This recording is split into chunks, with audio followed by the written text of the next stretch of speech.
বুধবার রাজধানীতে সারা জাগিয়ে অনুষ্ঠিত হল রাজ্যভিত্তিক ক্রস কান্ট্রি দৌড় প্রতিযোগিতা। ত্রিপুরা অ্যাথলেটিক্স অ্যাসোসিয়েশনের উদ্যোগে এগিয়ে চলো সংঘের ব্যবস্থাপনায় এই রাজ্যভিত্তিক ক্রস কান্ট্রি চ্যাম্পিয়নশিপের আসর অনুষ্ঠিত হয়। এদিন সকালে এগিয়ে চলো সংঘ প্রাঙ্গণে এই প্রতিযোগিতার উদ্বোধনী অনুষ্ঠানে উপস্থিত ছিলেন আগরতলা পৌর নিগমের মেয়র তথা বিধায়ক দীপক মজুমদার, স্থানীয় কর্পোরেটর জাহ্নবী দাস সহ রাজ্য ক্রীড়া পর্ষদের কর্মকর্তাগণ। সিনিয়র পুরুষ ও মহিলাদের 10 কিলোমিটার দৌড়ের মধ্য দিয়ে এই প্রতিযোগিতার সূচনা হয়। এছাড়া অনূর্ধ্ব 20 জুনিয়র ছেলেদের 8 কিলোমিটার এবং মেয়েদের 6 কিলোমিটার, অনূর্ধ্ব 18 বিভাগে ছেলেদের 6 কিলোমিটার ও মেয়েদের 4 কিলোমিটার এবং অনূর্ধ্ব 16 ছেলে ও মেয়েদের 2 কিলোমিটার দৌড় প্রতিযোগিতা অনুষ্ঠিত হয়। এগিয়ে চলো সংঘের সামনে থেকে শুরু হয়ে এই ক্রস কান্ট্রি দৌড় প্রতিযোগিতা এগিয়ে চলো সংঘ প্রাঙ্গণে এসেই সমাপ্ত হয়। এদিন প্রতিযোগিতার উদ্বোধন করে আগরতলা পৌর নিগমের মেয়র তথা বিধায়ক দীপক মজুমদার জানান, খেলাধুলার আয়োজনের উদ্যোগ নিয়ে বিভিন্ন ক্লাব এবং সংস্থাগুলিকে রাজ্য সরকার সহযোগিতা করে থাকে। রাজ্য সরকার চায় খেলাধুলার উন্নতি হোক। মেয়র আরও বলেন, এগিয়ে চলো সংঘের ব্যবস্থাপনায় এই ধরনের একটি প্ল্যাটফর্ম রাজ্যের প্রতিভাবান অ্যাথলেটদের বিকাশে সহায়ক হবে।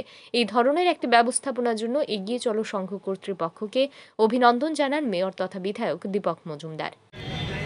আমি প্রথমেই রাজ্যভিত্তিক ক্রস কান্ট্রি প্রতিযোগিতায় অংশগ্রহণ করেছেন সকলকে বিশেষভাবে ধন্যবাদ জানাই। এই কারণে আমি বলব, যেটা এগিয়ে চলো সংঘ ব্যবস্থাপনায় বলা হয়, তা আমি বিভিন্ন সময় দেখি যে তাদেরও উদ্যোগটাই বলব বেশি। সহযোগী হিসেবে সরকারের দপ্তর এবং স্পোর্টস দপ্তর আমাদের রাজ্যে বিভিন্নভাবে সহযোগিতা করে এসছে এবং এটা আমাদের রাজ্যের সরকার এই কাজটা করে থাকে।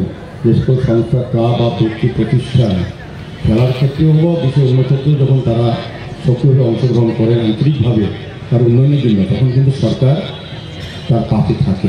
এটা একটা দৃষ্টান্ত ত্রিপুরা অ্যাথলেটিক্স অ্যাসোসিয়েশনের একটা বিশেষ গুরুত্বপূর্ণ ভূমিকা করেছে। কারণ এই ধরনের প্ল্যাটফর্ম বা এই ধরনের ব্যবস্থা করলে পরে যারা আমাদের রাজ্যের উদীয়মান প্রতিভাবান বা যাদের প্রতিভা আছে তাদের বিকাশ প্রসার ঘটার কিন্তু একটা প্ল্যাটফর্ম আমি বলবো বা ব্যবস্থাপনা করা হচ্ছে, যেটা এগিয়ে চললেও শুধু ক্রস কান্ট্রি দৌড় না, আমি বিভিন্ন প্রোগ্রাম আছে, কাবাডি থেকে আরম্ভ করে ক্রিকেট, ফুটবল এবং বিভিন্ন বিশেষ করে শিশু মেলা, যারা বর্তমান প্রজন্ম আগামী ভবিষ্যৎ আমাদের সমাজ গঠন, রাষ্ট্র গঠন যারা অংশগ্রহণ করবেন, তাদেরকে প্রতিগত বিদ্যার পাশাপাশি অন্যান্য যা তাদের ভাবে বিশেষভাবে যাদের যে প্রতিভা আছে বিকাশ করার একটা প্ল্যাটফর্ম তারা দিয়ে থাকেন।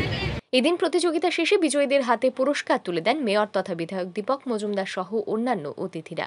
রাজ্যের বিভিন্ন প্রান্ত থেকে অ্যাথলেটরা এই প্রতিযোগিতায় অংশগ্রহণ করেন। ব্যুরো রিপোর্ট, আর ই নিউজ।